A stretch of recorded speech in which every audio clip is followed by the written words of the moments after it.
Olá, corredores, bem-vindos a mais um vídeo.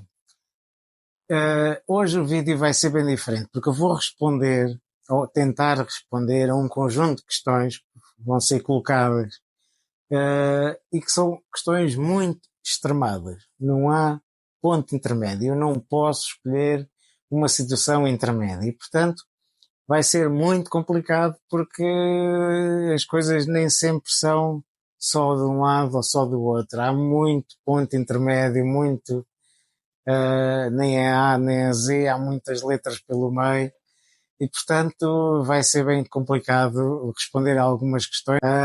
E, portanto, subscreva o canal porque o vídeo é top. Vá. E a primeira questão que me colocam é correr todos os dias ou correr uma vez por semana? Sinceramente não sei bem o que é hei de responder. Eu não posso escolher nem. Pronto, o ideal será correr em 3, 4 vezes por semana, isso seria a resposta que eu daria, mas não posso responder isso. Portanto, eu só posso responder em correr todos os dias ou correr uma vez por semana. Eu diria que é melhor correr todos os dias. Se nós corrermos uma vez por semana, corremos dois riscos, que é nós não darmos estímulos suficientes ao corpo e, portanto, vamos só correr uma vez, portanto, o estímulo é pouco, acabamos por não evoluir e, portanto, não temos grandes resultados em termos de treinamento. Além disso, naquele dia em que nós vamos correr, acabamos por nos esforçar demasiado e então, ao esforçar-nos demasiado, vamos provocar uma fadiga muito grande e até a termos cardiovasculares, até nem pode até ser negativo, porque nós vamos correr, estamos, como só podemos correr uma vez, acabamos por correr muito rápido, estamos a fazer um esforço muito grande, o corpo não está habituado a correr tanto, ou a uma distância tão longa, ou a uma velocidade tão rápida, e portanto acabamos por nos esforçar a mais e acaba por ser até perigoso fazer esse tipo de treinos. A segunda opção, que é correr todos os dias, tem a desvantagem que nós, ao corrermos todos os dias, e é uma coisa que eu não recomendo, existem muitos desafios para correr todos os dias. Eu não concordo muito com isto, mas faz parte, cada pessoa escolhe aquilo que é para si, não tem mal nenhum correr todos os dias.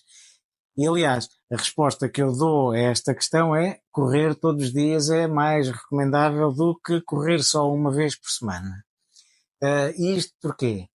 Porque mesmo com os perigos de correr todos os dias em que não há descanso, nós não descansamos, não conseguimos descansar tanto, nós ao corrermos todos os dias também criamos um hábito de desporto que é muito mais evidente do que quando só corremos uma vez por semana. Portanto, se nós corrermos todos os dias, o que vai acontecer é que nós vamos criando um hábito de praticar desporto e isso vai ser o ponto mais importante desta decisão. Além disso, nós ao corrermos todos os dias, nós não estamos a dizer que vamos correr todos os dias 20 km ou 30 km ou vamos fazer treinos de tiros. Então, nós podemos intercalar dias em que corremos um pouco mais, uma maior distância, com dias em que corremos uma distância mais curta, ou correr dias em que corremos um pouco mais rápido, com dias em que corremos um pouco mais lento, e portanto nós, mesmo correndo todos os dias, conseguimos dar algum descanso ao corpo para que ele não fique com uma fadiga excessiva. E portanto, para esta questão, a minha resposta seria correr todos os dias seria preferível a correr só uma vez por semana. Não sei qual é a vossa opinião, deixem nos comentários qual é a vossa opinião, é importante eu saber a vossa opinião. E pronto, e partilham com os vossos amigos, subscrevam o canal, ativem as notificações. Bem, e até ao próximo vídeo, que também vou colocar mais uma questão assim daquelas bem difíceis de responder, com posições muito extremadas e pronto, lá, até à próxima e bons treinos.